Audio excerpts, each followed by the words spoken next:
What's up guys, TGA19 here, and today we're going to be bringing you my top 10 best games of 2015. Now of course, keep in mind that this list isn't my personal opinion, and also I won't be including remasters as I'll be making a separate video for those games. But with that all being said, let's just head straight into the video, and let's just find out what my top 10 are. So coming in at number 10, we have Halo 5. Now, although this game definitely disappointed on the story front, and it definitely fucked me over with its, completely wrong advertisement, thinking that, there was going to be a big fight between Spartan Locke and Master Chief. Although the story in itself and the campaign wasn't really anything special, and I beat it in about 6 to 7 hours, the multiplayer for this game was really, really fun to play. It definitely took it back and reminded me a lot of the Halo 2 days, and that was very good. And considering, of course, we got the terrible Halo Master Chief Collection in 2014, and that ran like shit on the multiplayer and single player, it's nice that we finally have a Halo game that not only runs well, but just is a really, really good one. And I know it might be, it might be disappointing for those people who wanted a good story, and I definitely don't like what they did with Cortana, but other than that, this is still a great game and definitely deserves, to have its spot at number 10. So coming in at number 9, we now have Assassin's Creed Syndicate. Now, I think everyone will accept that Assassin's Creed Syndicate was definitely an improvement over Unity. I mean, Unity for me just took a real big step back, not just in terms of its terrible launch and god-awful PC launch, which I have played, by the way, and that was disgustingly horrible. But in general, Syndicate took, just made it really, really good. It brought a really nice setting in London. It changed lots and lots of things by having a bigger emphasis on using your fists in combat and not using a sword. And the gang system was pretty good. Although, yeah, it didn't really exactly revolutionize the series in any way or bring anything massively new to the table. It definitely was another solid entry, and definitely is probably one of the better Assassin's Creed games to come out in recent memory.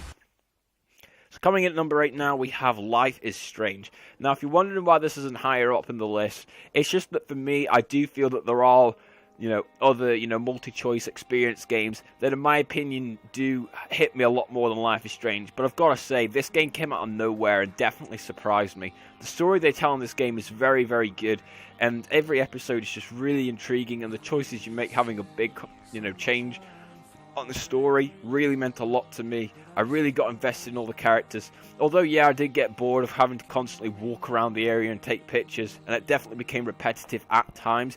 It was still just such an intriguing game, and definitely a game that you shouldn't miss out on, just because you've probably never heard of it, and you should definitely try it out. And number 7 is definitely the biggest PlayStation Plus free game this last year, and that's, of course, Rocket League. I mean, I probably haven't played this as much as some people that I know who have played this game for literally days and days on end. But, I mean, Rocket League was still a great game. I mean, the amount of customizability you had in there, the constant DLC they brought out, some of which was actually free, I believe, was just very, very good. I really did like the gameplay, of course, because, it's essentially football, but with cars. And I did find it really funny because it was just such a new concept. And it was definitely a very enjoyable game to play. And it was definitely a nice entry into the PlayStation Plus library, because it definitely was a fun game that we needed for PlayStation Plus, which in my opinion still hasn't lived up to its potential in terms of its free games. But that definitely, being said, definitely deserves number 7. So coming in at number 6 now, we have Bloodborne, which is of course really PlayStation 4's a big, first party game last year, because of course Uncharted 4 got delayed. And this was literally the saving grace, because this game was so great. I mean, we already know that From Software are really, really talented developers, especially at making games that will make you want to punch your screen as to how hard they are, and Bloodborne is pretty much no different. I mean, this game was incredibly difficult to complete, unfortunately. It took me a fair long time, but the gameplay in here was so good. The atmosphere and the setting is just fantastic, and just the art style of the game just really intriguing. And if you're someone who loves the Dark Souls and Demon Souls series, you'll have absolutely no problem in playing Bloodborne, other than the fact that, of course, you're going to die a lot.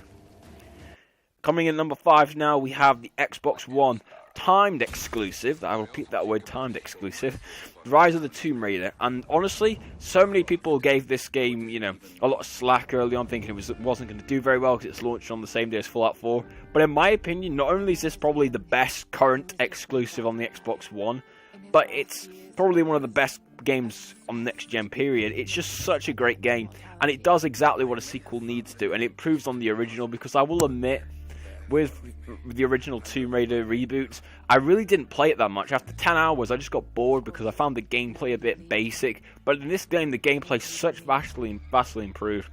Compare that with the great new story and much more interesting characters that are added. You definitely have a Tomb Raider game that's definitely a massive success and definitely 10 times better than the original. At number 4, we have, of course, Fallout 4. And this game, I mean, so many people were hyped up for this game. Some were disappointed, but for me, Fallout 4 was just Fallout 3 and then some. And, you know, this game is just so big in its aspects and what it tries to do. The open world is just really big and really nice to explore. The creatures you find everywhere are just range from terrifying to downright creepy. The open world is just, you know, so intriguing. You want to visit everywhere you go. Even though the story in itself could have been done a bit better, and this definitely doesn't exactly look graphically the best of the AAA games you'll see on this list, in terms of value for money, I think you'll probably find that a game, you know, that has so much content and, you know, just so much variety than Fallout 4, because it's just so much better than most other games on the market today that include DLC. And Fallout 4 really just is a statement of how games should be full price and worth that without DLC. Coming in at number 3, and a bit of a surprise entry, is Just Cause 3. I mean, this game, I don't understand the hate for this game. I mean, I'm pretty sure this game has like a 75 on Metacritic for PS4, and that blows my mind, considering that not only is this in the top 3 for the best games of 2015, but this is, in my opinion, better than Just Cause 2. I mean, while yeah, the story is at best okay, at least you can 100% say the gameplay is just absolutely chaotic and fun as hell to play. Combine that with the great presentation and the massively gigantic 400 square kilometer open world, and you definitely have a game that's going to be wanting you to try and 100% everything. Just make sure you get a jet, of course, because otherwise getting around the map will take you forever. Coming in at number 2 and just missing out on the number 1 spot is Metal Gear Solid 5. Now, this was, of course, the last Kojima swan song in the Metal Gear series, and yeah, like many other games on this list, some people were disappointed by the final product, but for me, I was pleasantly surprised for the opposite reasons. Although the story, in my opinion, is probably the worst in the entire series, it makes up for that for, in my opinion, having the best gameplay out of all of it, with so much variety in how you can tackle bases, tackle down enemies, and get intel off people. It's just so fun and varied. Do you want to go in guns blazing, or go in the traditional sneaking way? Do whatever you want, because Metal Gear Solid 5 will allow you to do all those ways and then some. Combine that with a really good open world system that will allow you to travel whenever you want to your locations and at any time with whatever buddies you want. Metal Gear Solid 5 is definitely a game that you should play, even if you're not exactly the biggest of stealth fans. And finally, taking the number 1 spot is, of course, The Witcher 3, which is an easy pick for me. Not only is this probably the only game currently released on, you know, PS4 and Xbox One that I could probably give a 10 out of 10, but I mean, this is probably going to be one of the best RPGs I've played in quite a while. I mean, there's just the scope of this game in itself was so good. I mean, just telling from trailers, we knew this game was going to be epic, but you have not seen anything until you play this game. It is just ridiculously good. The story is just fantastic. The characters are so intriguing. The gameplay as well, it's just overall such a great game. I mean, CD Projekt Red, they have outdone themselves with these games. I mean, I think they are the Witcher games are a definition of how you improve sequels. I mean, 1 was good, 2 was great, and then this game is pretty much a masterpiece if you ask me.